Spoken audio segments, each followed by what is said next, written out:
guys. Ganito rin ba cellphone nyo? Ayan.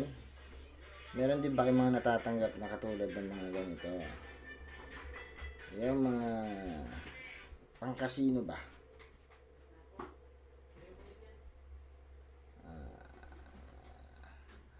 Dito, check nyo dito kung meron.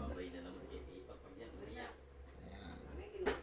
Kung wala dito, hindi siya nagte-text dyan, ibig sabihin, doon nyo na mapupuntahan sa kabila. Ayan. Pag naka-register kasi, lalabas siya dyan.